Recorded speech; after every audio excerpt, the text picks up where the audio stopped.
नमस्कार साथियों, आप देख रहे हैं अपना भरोसेमंद चैनल। और आज हम बात करने जा रहे हैं एक ऐसे मुद्दे की जिसका प्रभाव केवल व्यापार तक सीमित नहीं है, बल्कि भारत की पूरी विदेश नीति और क्षेत्रीय छवि पर पड़ रहा है। क्या आप जानते हैं कि अमेरिका ने 50 से अधिक देशों पर नए व्यापारिक टैरिफ थोप दिए हैं? लेकिन सबसे ज्यादा नुकसान जिस देश को हुआ है वह है भारत। 25% की सीधी आयात शुल्क। और यह सिर्फ आंकड़ों का खेल नहीं है, बल्कि भू राजनीति की चाल है। चलिए आपको एक छोटा सा तुलनात्मक चित्र दिखाता हूँ। Bharat 25% tariff Bangladesh, 20% tariff Pakistan, 19% tariff. अब सवाल उठता है, भारत जैसा रणनीतिक साझेदार जिसकी अर्थव्यवस्था दुनिया की टॉप 5 में है, उस पर सबसे ज्यादा शुल्क क्यों? यह कोई गलती नहीं है, यह एक सोची समझी रणनीति है। तो आखिर डोनाल्ड ट्रंप इस वक्त क्या कर रहे हैं? साधारण भाषा में वे अपने वोट बैंक को खुश कर रहे हैं। ट्रंप का मुख्य वोट आधार है ग्रामीण अमेरिका यानी किसान, और उनकी मांग है कि उनके कृषि उत्पादों को नए बाजार मिले। भारत एक बड़ा लक्ष्य है। वे चाहते हैं कि अमेरिका का कॉर्न सिर्फ, जेनेटिकली मॉडिफाइड खाद्य पदार्थ, डेयरी उत्पाद भारत में आए, और भारत की मौजूदा सुरक्षात्मक नीतियां उन्हें रोक रही हैं। तो क्या किया जाए? दबाव डाला जाए। टैरिफ लगाकर ट्रंप ने भारत को संकेत भेजा है, या तो आप बातचीत की मेज़ पर आइए या आपके निर्यातकों को नुकसान होगा। और यहाँ सिर्फ कृषि की बात नहीं है। भारत के मुख्य निर्यात क्षेत्र वस्त्र, रत्न और आभूषण, चमड़े के उत्पाद, इन सभी पर असर पड़ रहा है। और विडंबना देखिए, दवाइयों को छोड़ दिया गया है। क्यों? क्योंकि उनसे अमेरिका की स्वास्थ्य व्यवस्था जुड़ी है। मगर वस्त्र और परिधान पर शुल्क लगाओ, भारत को चोट लगेगी, ट्रंप को राजनीतिक लाभ मिलेगा। समझने के लिए एक छोटा सा उदाहरण लीजिए। एक टी शर्ट जिसकी निर्माण लागत है 100 रुपये, भारत से निर्यात 25% टैरिफ, अमेरिका में बिकती है $125 में। बांग्लादेश से निर्यात 20% टैरिफ, $120। पाकिस्तान से निर्यात 19% टैरिफ, $119। अब अमेरिकी रिटेलर किसे पसंद करेगा?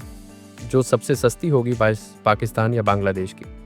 और इसी कारण भारत के निर्यातक अब चिंतित हैं। ये सब देखकर बांग्लादेश ने भी भारत का मजाक उड़ाना शुरू कर दिया है। नोबेल पुरस्कार विजेता मोहम्मद यूनुस ने खुले तौर पर एक पोस्ट में लिखा, भारत जैसे बड़े देश से भी हम अमेरिका के साथ बेहतर सौदा कर गए। यह एक कूटनीतिक ताना है जो भारत की क्षेत्रीय छवि को प्रभावित करता है। और यही कारण है कि इस मुद्दे को नज़रअंदाज करना मुश्किल है।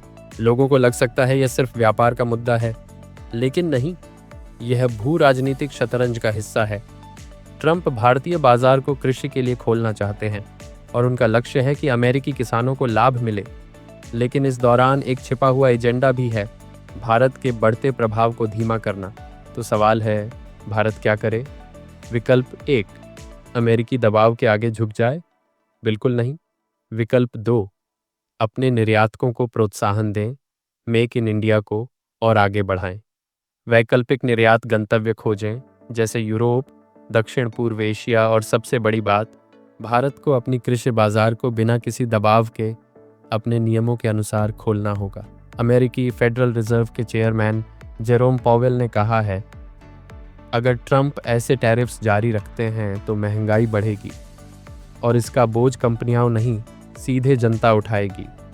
यह अल्पकालिक राजनीति है, लेकिन दीर्घकाल में अमेरिका को भी नुकसान होगा।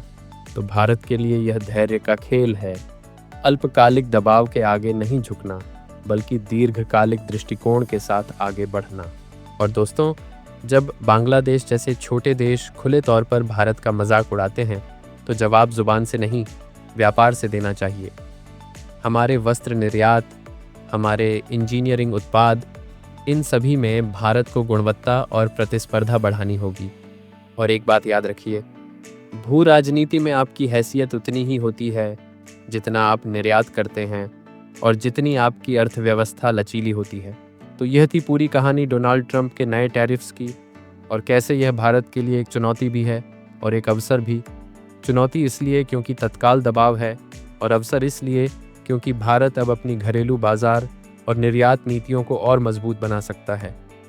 दोस्तों, अगर आपको लगता है कि ऐसे वीडियो भू राजनीति को समझने में मदद करते हैं तो इस चैनल से जुड़े रहिए। मैं हूं आपका होस्ट। मिलते हैं अगले विश्लेषण में। जय हिंद।